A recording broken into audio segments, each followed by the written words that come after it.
Welcome back to our Getting Started Calisthenics series. So in this video, we're going to go through our final session of the week on our 4-time-a-week push-pull split. So while our main movement pattern in this session is the one-arm chin-up, the main muscles we're focusing on are the lats, traps, and biceps.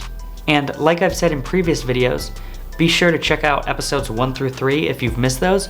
I'll be sure to include the links below.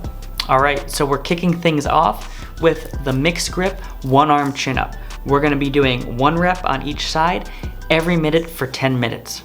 A lot of people tend to opt for the pulley assist one-arm chin-up or the strap assist one-arm chin-up to get started with, which are both great options, but in my opinion, better suited for later in the one-arm chin-up journey when we have a better foundation of strength and have met certain prerequisites to ensure we're strong enough and less likely to develop any of the overuse injuries that come with training the one-arm chin-up. So the purpose of these mixed grip one-arm chin-ups are to begin to familiarize people with the points of performance of the one-arm chin-up and get a good amount of rehearsal with perfect technique in. So with these, you want to be completely shifted to the working side and be able to pull yourself to the top of the ring for every rep.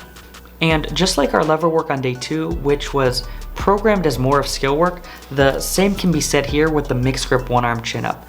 All too often, people like to get too specific too soon with the one-arm chin-up and at best don't make progress and at worst end up with the dreaded elbow tendonitis. Since I know you're probably asking now, at what point am I strong enough to start specifically working on the one-arm chin-up?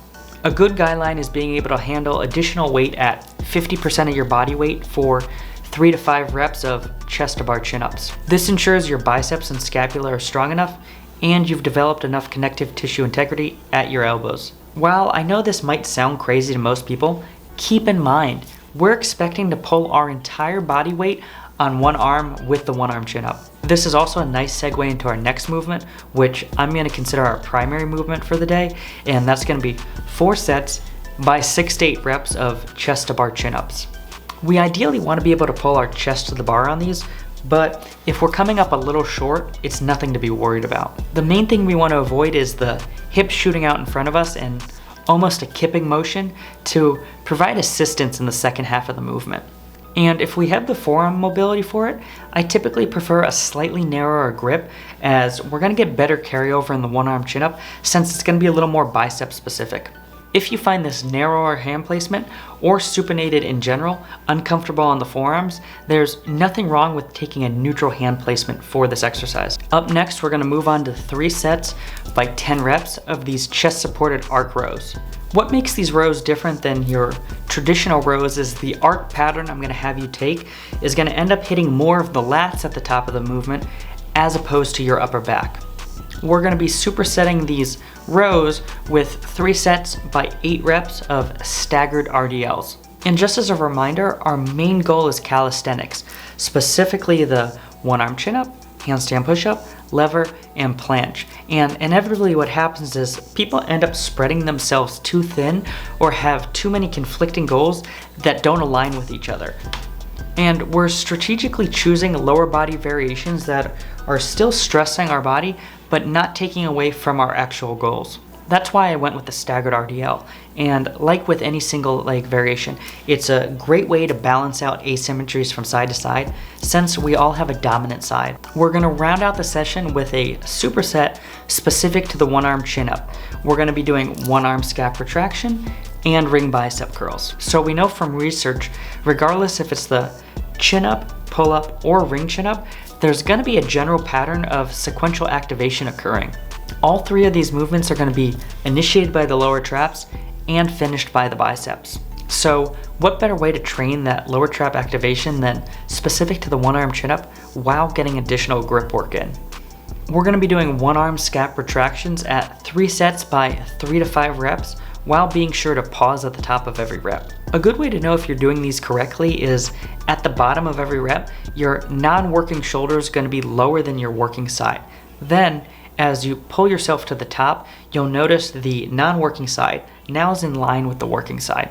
You want to be sure to avoid the common mistake of just laterally flexing your torso without any true scapula activation. Now there's going to be two ways you can modify this movement if you're not yet able to hang from one arm.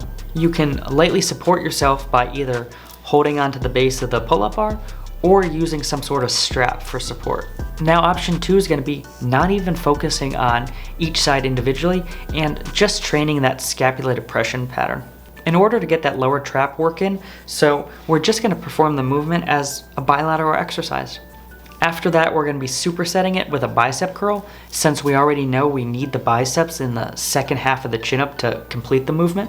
Keep in mind, with bicep curls, where our elbow is in relation to the shoulder changes the movement. We can do bicep curls with the elbow behind the shoulders.